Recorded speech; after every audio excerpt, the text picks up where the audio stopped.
눈을 뗄 수 없이 매혹적인 작품이다. 할리우드에서도 볼 수 없는 연기력. 최근 세계 3대 영화제 가운데 최고 권위를 자랑하는 칸 국제영화제에서 한국 영화에 대한 찬사가 쏟아지고 있습니다. 게다가 한국 배우들을 보려는 팬들 때문에 도시 전체가 거의 마비되다 싶었죠. 그런데 한 프랑스 인플루언서가 질투심 때문에 한국 배우에게 인종차별을 하는 장면이 포착되고, 이에 현지 팬들은 곧바로 참교육에 들어갔다고 하는데요.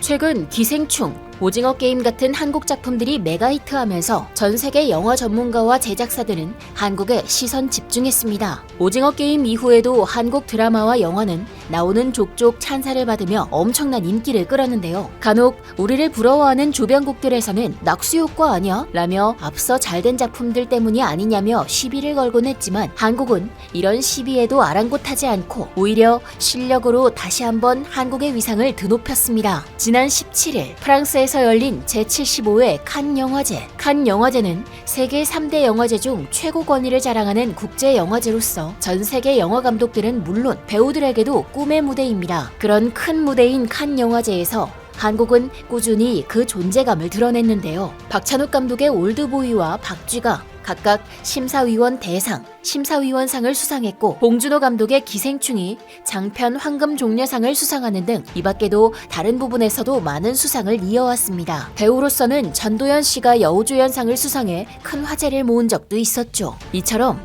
칸 영화제에서 이제 한국 작품은 비주류가 아닌 영화제를 이끄는 하나의 대표격이라고 말할 수 있는데요. 칸 영화제는 이제 한국 영화계에 결코 높은 장벽이 아니었습니다. 올해 열린 칸 영화제에서도 역시 한국 작품들은 그 빛을 발했습니다. 대표적으로 고레에다 히로카즈 감독의 브로커와 박찬욱 감독의 헤어질 결심이 경쟁 부문에 초청되었습니다. 두 편의 한국 영화가 경쟁 부문에 동시 진출한 것은 유례없는 일이었는데요. 특히나 현지 반응을 종합해보면 1개 이상의 트로피 수상이 유력하다 라는 분석이 나와 많은 주목을 받고 있습니다. 우선 박찬욱 감독의 헤어질 결심은 올해 경쟁 부문 후보자 가운데 최고 평점을 기록 중인데요. 뉴욕타임스는 영화에 대해 올해 칸 최고 작품 중 하나 라며 극찬을 보낼 정도였죠. 매체 스크린데일리는 매혹적이고 독선적인 네오누아르와 함께 박찬욱은 칸 영화제 경쟁 부문의 기준을 높이고 비길 데 없는 비주얼 스타일리스트로서의 자신의 위치를 다시 한번 강조하고 있다 라며 한국 영화가 칸 영화제의 퀄리티를 높이고 있다며 박수를 보냈습니다. 특히나 할리우드 배우들도 같이 작업하고 싶은 감독으로 뽑히는 박찬욱 감독의 작품이라 기대를 더했는데요. 영국 일간 가디언은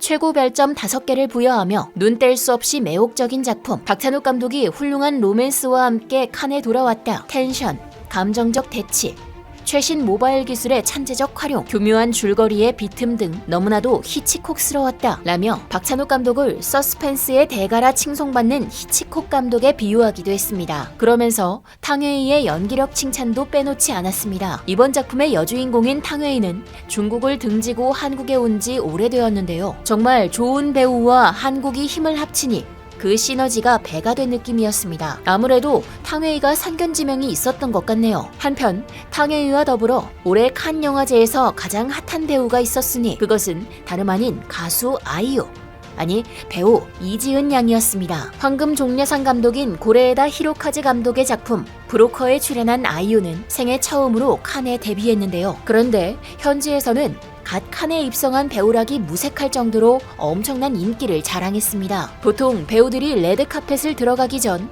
팬들이 기다리는 대기줄은 그리 길지 않은데요. 하지만 영화 브로커를 기다리는 사람들의 행렬은 도무지 끝이 보이지 않았죠. 영화도 영화지만 가장 큰 이유는 바로 아이유 때문이었습니다. 가수로서도 배우로서도 이미 국내외로 엄청난 인기를 끌고 있는 아이유는 칸에서도 역시 폭발적인 인기를 자랑한 것이죠. 공식 상영회가 열리는 리미에르 대극장 앞에선 티켓을 구하려는 사람들로 마치 전쟁터를 불방케 했는데요. 레드카펫에서는 먼 발치에서라도 아이유를 보기 위해 그녀의 사진과 앨범 등을 들고 기다리는 팬들로 인산인해였습니다. 벌써 7번째 칸 영화제에 초청된 여유로운 배우 송강호와는 다르게 아이유는 조금 긴장한 듯한 모습을 보였는데요. 그러나 그녀의 눈에는 칸의 레드카펫보다 자신을 기다린 팬들이 먼저 보였습니다. 아이유는 관계자에게 물어본 후 팬들에게 다가가 땀을 흘릴 정도로 열심히 사인해 주었는데요. 한국에서도 인성으로는 1위 아니면 섭섭할 정도로 이미 정평이 나 있는 그녀의 마음씨가 칸에서도 그대로 드러난 대목이었죠. 미모와 인성으로 칸 영화제를 물들인 아이유. 여기서 끝이 아닙니다. 무엇보다 중요한 영화에서도 아이유는 빛을 발했습니다. 이날 브로커의 영화가 끝난 후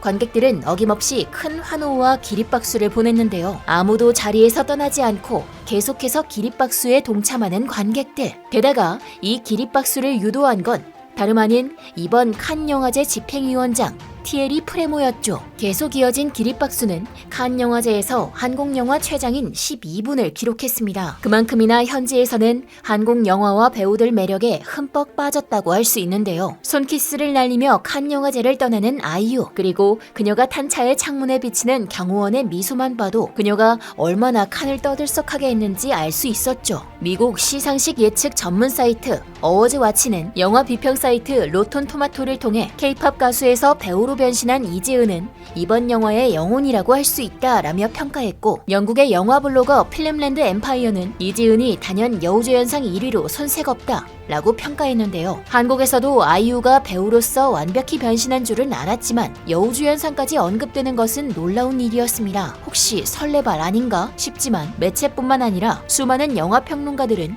트위터를 통해 이지은이 올해 칸 국제영화제 여우주연상 후보로 떠올랐다며 글을 올리고 있다고 합니다. 정말 일 한 번 낼 것만 같은 상황. 고레에다 감독 역시 아이유의 목소리는 상당히 매력적이다. 내가 한국어를 잘 모르지만 그녀의 목소리를 통해 새어나오는 표현력으로도 충분히 감정이 전달되는 것을 느낄 수 있었다 라며 아이유의 표현력에 감탄했고, 이어 아이유는 배우로서 감이 좋다. 어떤 뉘앙스를 캐치하는 것도 빠르다. 연기를 보면 정말 정확하게 해내더라. 그 답을 찾아내는 속도가 정말 빨랐다라며 배우로서 정말 대단하다며 칭찬했습니다. 완벽히 배우로서 탈바꿈하고 있는 아이유. 그런데 이런 아이유가 칸에서 어깨빵을 당했다는 충격적인 소식이 들려왔는데요. 지난 27일 공개된 이 영상에서는 영화제에 참석한 아이유가 한 프랑스 뷰티 인플루언서에게 어깨빵을 당하는 모습이 담겨 있었습니다. 금발의 이 여성은 아이유를 툭 치고 지나가는데 아이유는 머쓱한 미소를 지을 수밖에 없었죠. 영상을 본 해외 네티즌들은 인종차별 아냐? 저 여자 뭐냐?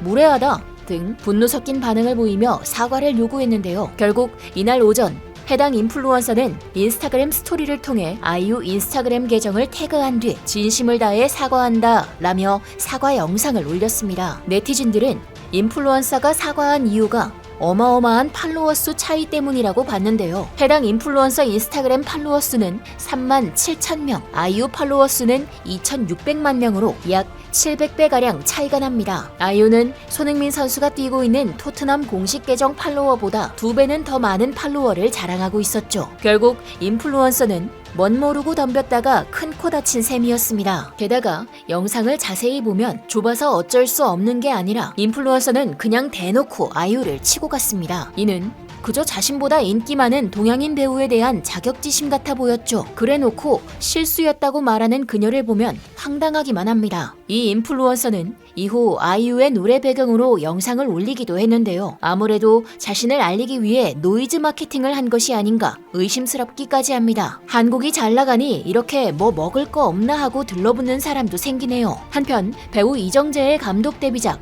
헌트 역시 칸 영화제 비경쟁 부문에 초청되었습니다. 영화에 출연한 정우성과 감독 이정재가 거리를 걸으니 사람들이 사진을 찍어달라고 요청하는 모습이 이제는 한국도 헐리우드 못지않구나 싶어 가슴이 웅장해지는데요. 칸 영화제에서 꼭 좋은 소식과 더불어 앞으로도 한국 영화계에 더욱 큰 발전을 바라며 지금까지 얼큰한 뉴스였습니다. 감사합니다.